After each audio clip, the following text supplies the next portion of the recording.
Hey guys, so I thought I would do a short video on control structures with PHP, and we have two types of control structures. We've got loops and we've got conditionals. So for conditionals, we would have the if statement, the else statement, the else if statement, and the switch statement.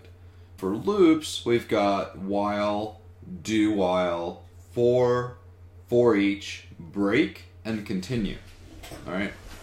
So what I'm going to do is I'm going to go over each of these conditional statements and loop statements so that you guys can have a better understanding of what you're working with. So I'm going to create a file language, new file from template. We're going to create a PHP file. Okay. I'm going to call this one control structures. And you can call it whatever you want. Here we are. Does not have an extension. Of course, we would like to add PHP. Alright. So now we've got our PHP file. So the very first control structure that I'm going to show you is an if statement. So let's just start out with some random variable. Let's call it my variable, and I'll set that equal to 5. Okay. So if we've got my variable equal to 5, we can then start with our control structure. We'll start with writing our if statement. So we'll go if my variable equals 0, then we execute a code block, and at this point we'll just echo out my variable equals, and then we'll add the value of my variable. So basically what this does, it checks to see if my variable equals 0, and if it does, then it's going to echo out my variable, the text, and then add, we're concatenating this my variable, whatever the value is in it. With this if statement, okay, with this control structure here, the conditional control structure that we just created, this is going to return false because my variable obviously equals 5. So basically it's not going to do anything. It's going to say if my variable equals 0, which it doesn't, and it's going to say, okay, well, I'm done here, so let's go on to the next line of code, which will happen at line 9. So if we wanted to, we could change this equals to greater than. So now things are looking a little different. We've got if my variable is greater than 0. Okay, so what that means that my variable being 5, this is going to be true, and then this is going to print out my variable equals and tell us what my variable equals. Now if we change that greater than to greater than 0, or not greater than 0, but greater than or equal to 5, or let's just do greater than 5. Greater than 5 would return false because my variable is 5. If you did greater than or equal to, meaning that you're okay with the fact that you can, so basically what you're trying to do here is you're trying to say that, hey, my variable, if it equals, or if it's greater than or equal to 5, I'm okay with it being 5, but I will also want to make sure that if it's greater than, then this is also true. Then you can use the greater than or equal to. You can do, another way that this would be true is if you did less than or equal to 6 or 5. It would also be true. Does not equal 0 or 1 or 2. If it doesn't equal 5, then this isn't going to be true because it equals 5. Okay, so you kind of understand how the if statement actually controls, it's a control structure, how it controls the outcome of what's going to happen next. Either this code is executed or it isn't, depending on whatever it is that you're testing against, okay? So let's say that we've got our original code here equals 0. All right. So this is our if statement. We can also instead of saying, hey, you know, we don't want anything to happen if it doesn't equal what we want it to, we can do else. All right.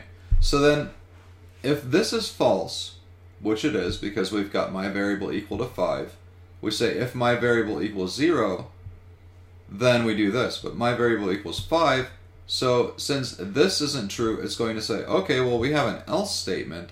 So in this else statement, we are going to perform whatever we need to, okay?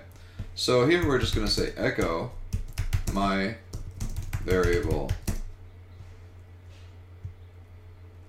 didn't return true, okay? And this is going to run because this is false. So now what happens if we change this to greater than 0? If my variable is greater than 0, then this is going to run. And it's always going to be greater than 0 because it's 5. Okay?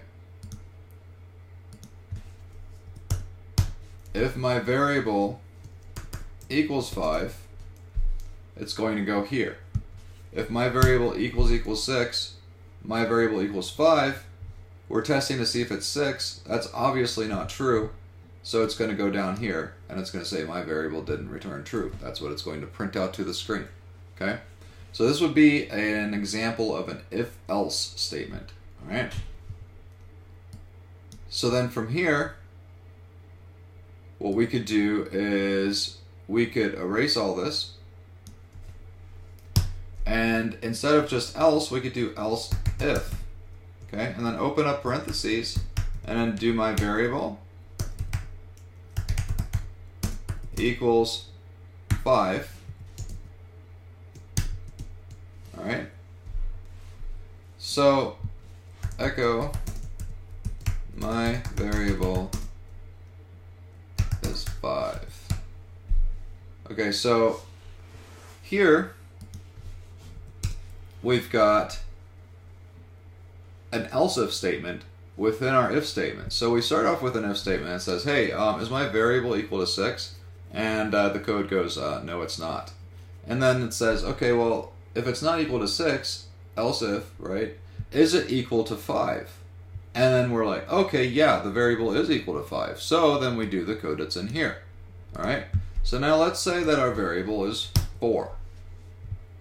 We say, hey, is my variable 6? Code says nope. Is my variable 5? Code says nope. So we just go on to line 14 and go on about our day. But what if we want something to happen if neither of these conditions are true? Well, then we just throw an else statement in here and we're ready. Okay? So do something. Once again, let's go through it. We've got my variable equal to 4. Okay? The code starts out with saying, hey, is my variable equal to 6? Code says nope. Otherwise, is it equal to 5? Code says no. Otherwise, okay, I don't care what it's equal to, but I'm going to do whatever is in here. So that's what it's going to print to the screen. All right. So we've got if, else, else if. All right. So we've got one more thing that we can cover in our conditional control structure, and that is a switch. So with a switch, it's a little different than with an if statement. All right. The way that we're going to do this is I'm just going to delete everything in here. Okay.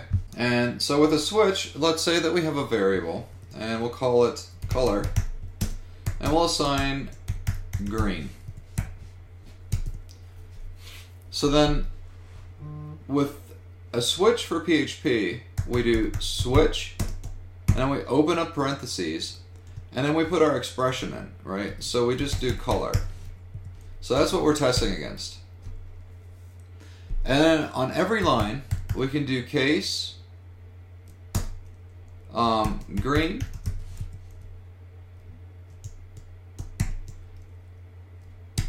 and if our color equals green, we do something. So let's just say echo do something for green, and then we do a break after that because we want to break out of the switch.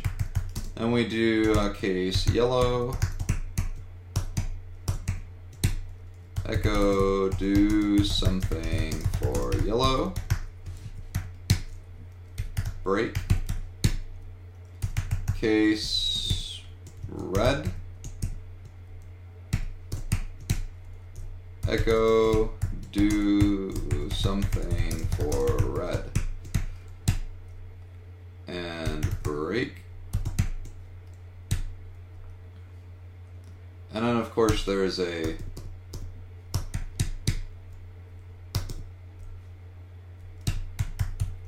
default echo, do something else. So let's go through this a little bit and explain what's going on. Instead of doing an if statement, I mean, we could have done an if statement and we could have said, hey, if color equals green, else if color equals yellow, else if color equals red, else, and then what I just took you through is the actual if else statement representation of the switch statement that we've just done. So again, we're passing in color as the variable. Okay, so we've got color and it's equal to green. So what would happen here is when we run this code, what will happen is we're going to evaluate this expression, which is color. The first test is going to say, hey, is it green? Okay, well it is. So we're going to echo this, and then we're going to break. And what break does is it's going to tell the code to say, hey, I don't care about all of this. I'm just going to go all the way to line 20.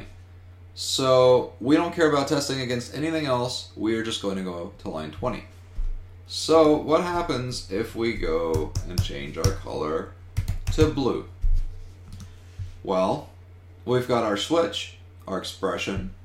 So we've got our first case, green, nope. Second case, yellow, nope. Third case, red, nope.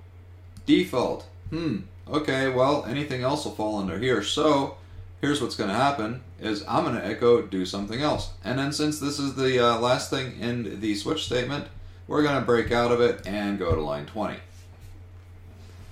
And that's going to happen for any of these cases. All right, so that's how a switch statement works. And you could easily write this in an if-else-then statement, but this is, to me, a lot less code and sometimes more optimized. It just depends on what you're doing. If you're trying to evaluate one expression against many different variables, then you would most likely use a switch. If you're trying to compare one or two variables, then you probably use an if statement. Okay, so don't forget, I'm going to actually stop the video here. I was going to do the loops in with the same video, but the video is starting to get too long and I'm tired of hearing myself talk. So with the next video, we're going to go into loops. So be sure to watch that one because it'll be fun. See you then.